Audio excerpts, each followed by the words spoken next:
Hello, everyone. Welcome to the Streaming Alchemy Show. I'm John Mahoney, and on today's show, we're going to be taking a look at using Microsoft's Teams as a way to do production collaboration.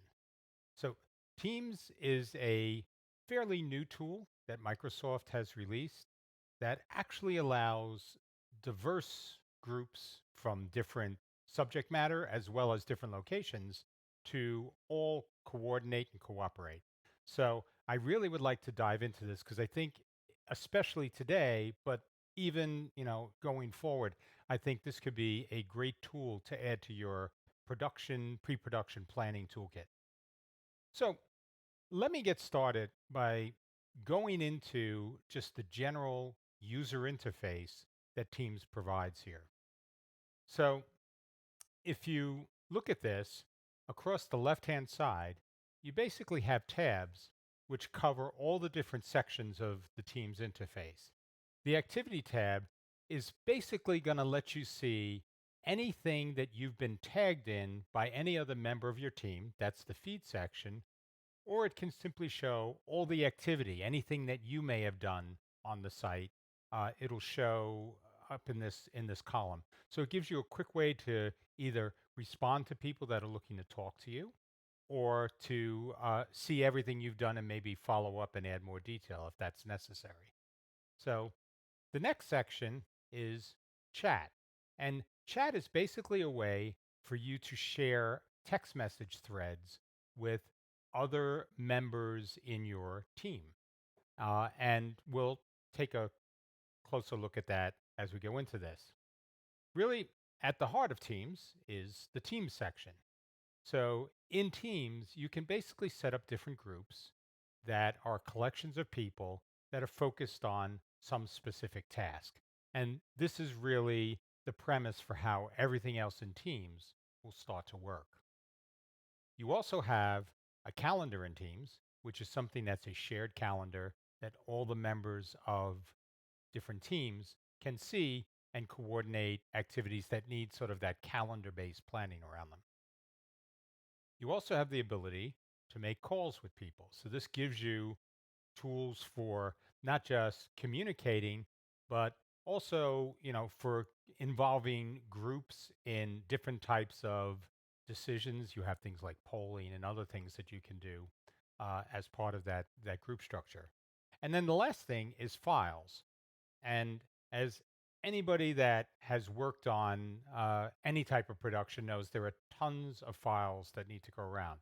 Everything from video clips to images to different types of proofs, as well as things like scripts and rundowns, where you may need to have incremental improvements and changes and additions made that require participation from the broad group to do.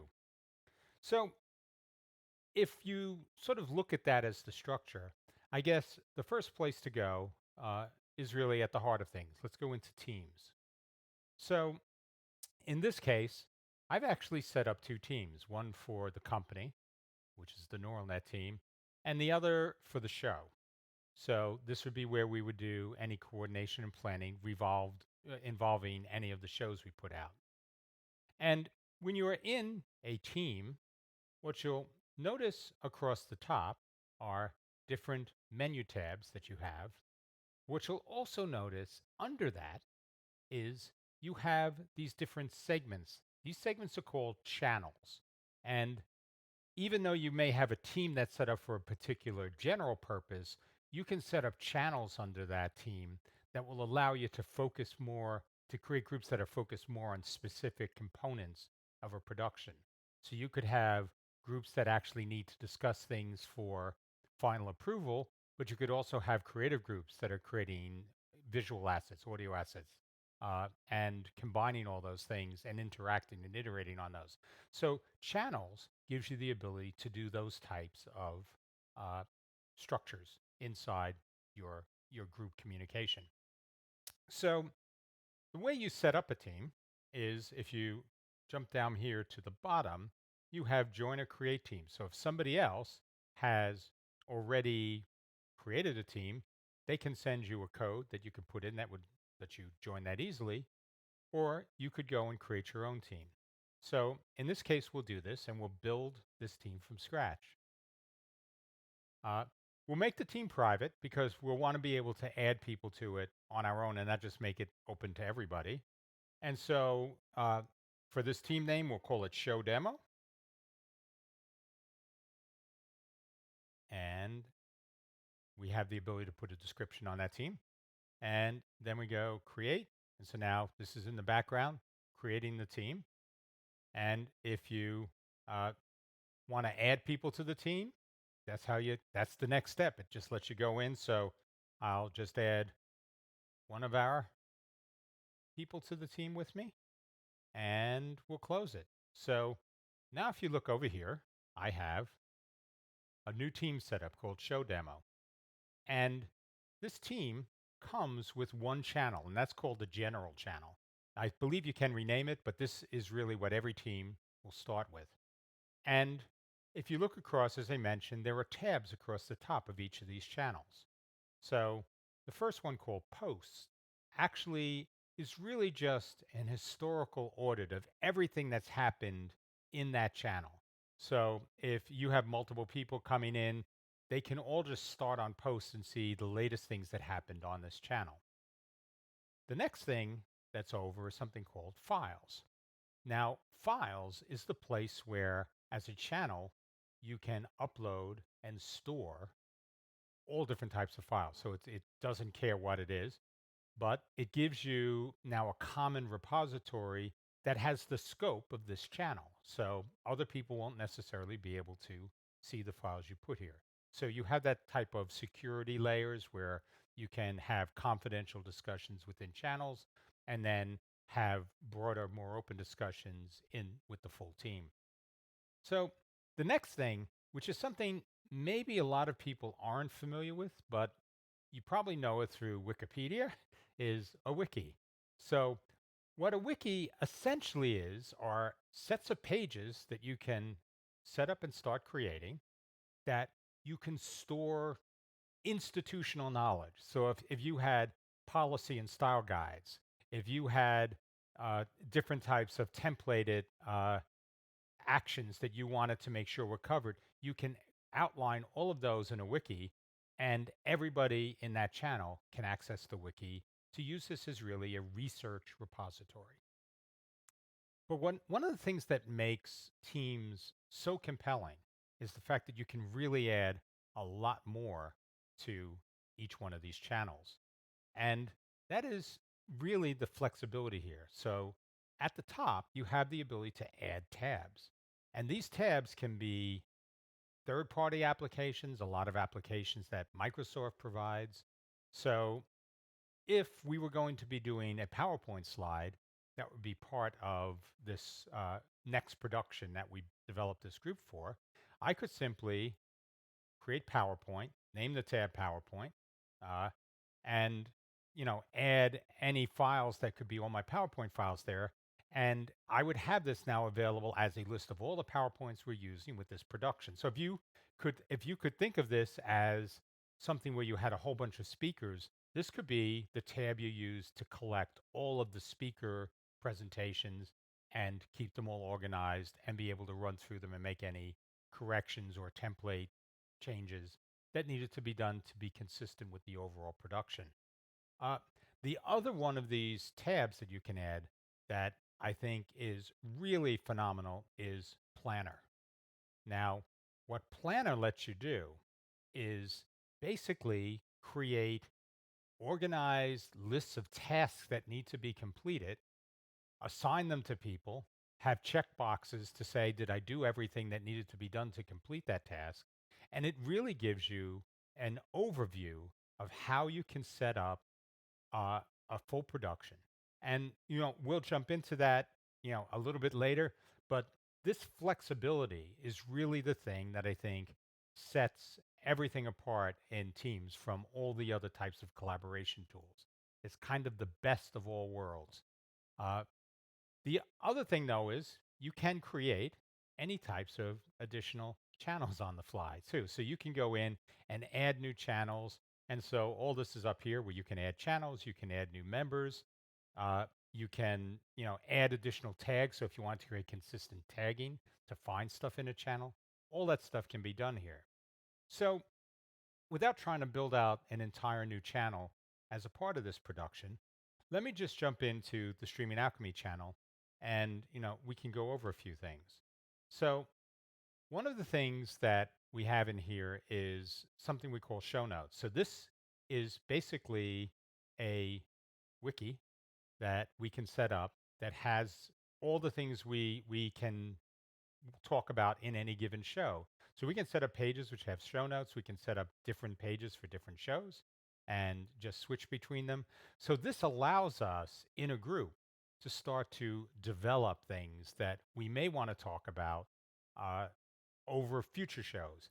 And this gives us basically that sort of reference repository. Now I can take this, use this to structure shows and, you know, forward that into groups that would be building the assets or doing the final scripting or other things once I sort of have the topical parts outlined.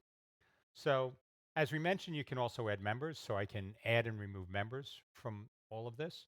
But the other thing, and we had touched on it before, was the planning capabilities inside of uh, the channels.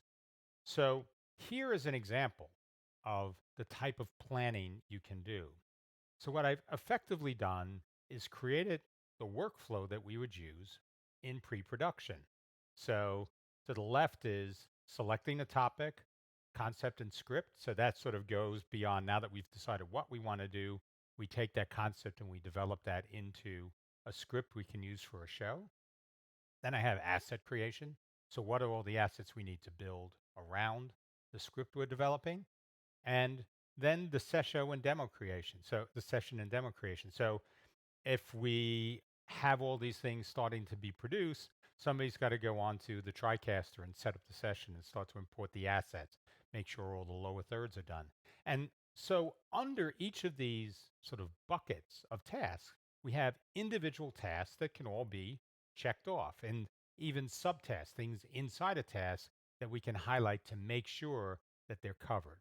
And this gives you a lot of control and a lot of visibility into what's happening. So if I want to, to look at this, I can go in and see how many tasks that I've set up for this production are still left to be done. And, where are all these tasks at? How much of them are complete? And, you can see that, for this, we set this up for demo purposes, but all of this now can give you a great view into where am I? How much do I have left? Am I ready to do this show or am I not?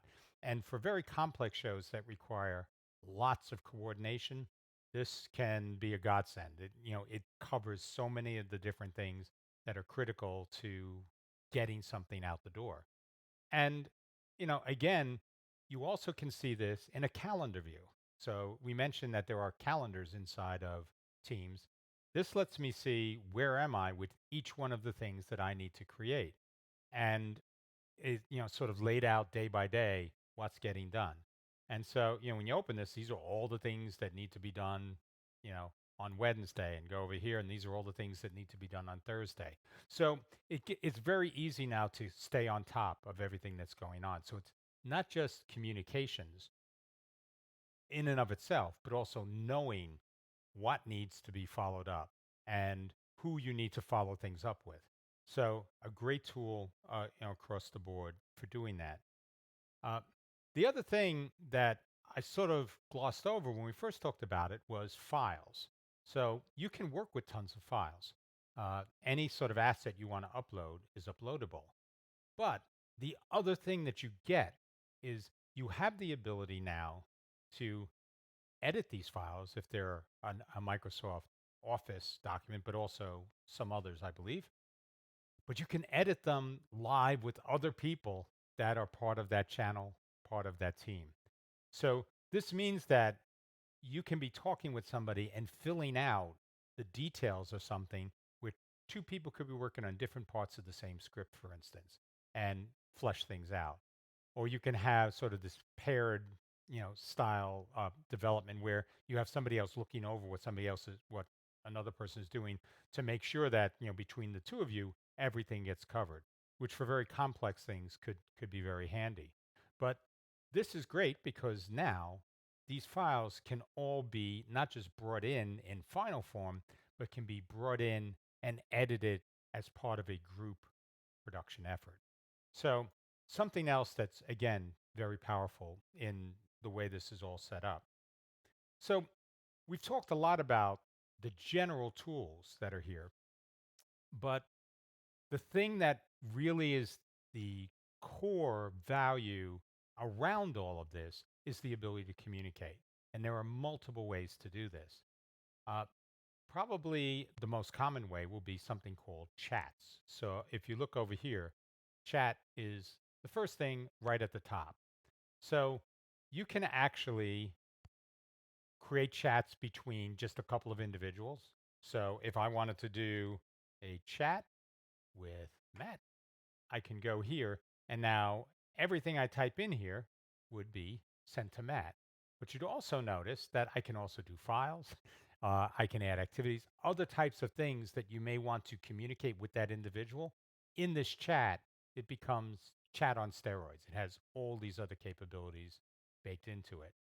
And I can add people to this chat. So, you can go in and I can add other tabs, obviously, that we talked about, but I can add other people. So if I wanted to come in and let me just go and I'll create another chat. So I could create a chat with Matt and Joe, which is something I did in the past. So if I come here and then I'll just add Matt, and you can see this, I now have the ability, though, not just to talk to these two people, but to create a group with these people.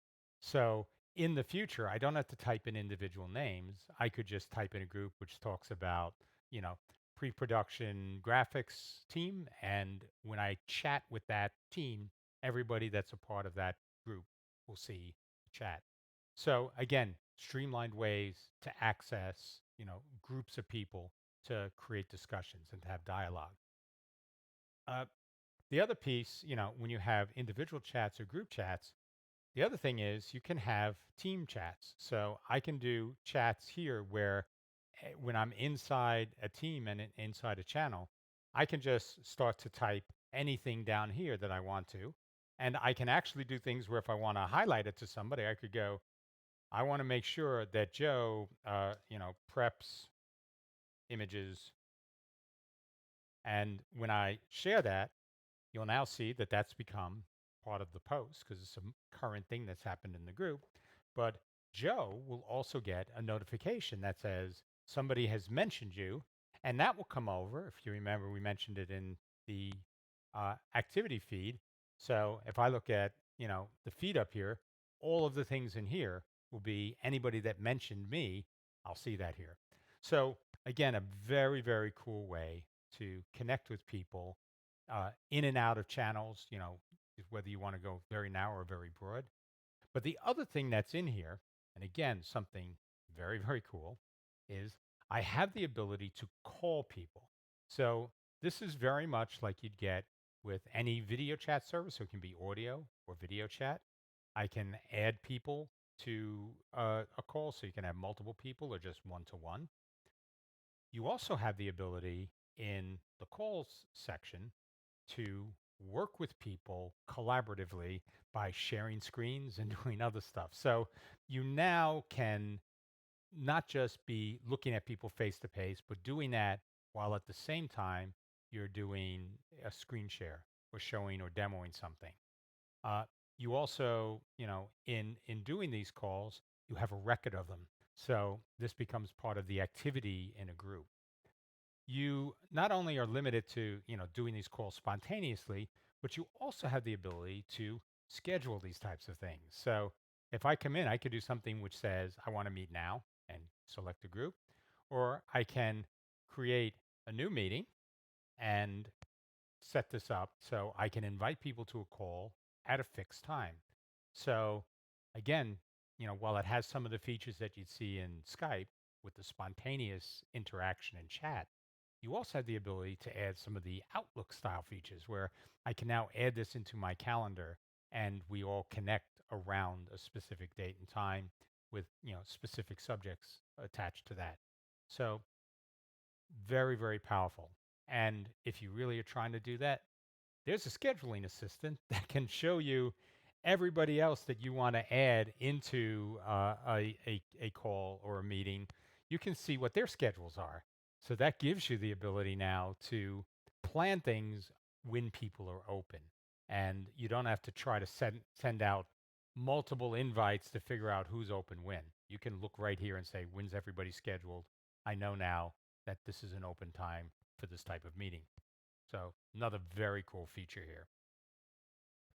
So this was sort of a general overview. I think if you'd really like to dive in, it's definitely worth your while to download Teams and start to play with it and see if it can fit. But I think, coming from the ability to share files and collaborate on those files, to coordinate and communicate tasks where you have a whole planner segment, and then the ability to have calls either peer to peer or group, audio, video, scheduled or spontaneous, makes this a really unique tool in the pre production planning toolkit. So definitely something I think is worth your while. It is available in browser, so you can just use it, on any system that has a browser available. You can use it as a downloaded app on Windows. It's a downloadable app on Mac, and it's also available on mobile. So it really, takes and covers all the different channels, physical channels that people may want to use to, participate with their teams, from wherever they are. So again, another big benefit with just the flexibility this could bring. So that's everything. Hope you found this useful. Please, if you have any questions or want clarifications or deeper dive on anything, just ask in the comments, and I'll be happy to respond and try to fill in any blanks I may have left during this presentation. But this was actually only part one of our look at Teams. So next Friday, we're actually going to be taking a look at a very cool feature in Teams that allows you to do live events in Teams itself. So this works with, OBS, TriCaster, vMix. You can set all this up and create a full production with public invites or private invites. So again, a very cool capability that's also in Teams that, we'll talk about and share next week. But until then, everybody, be well, be safe, and I'll see you next Friday.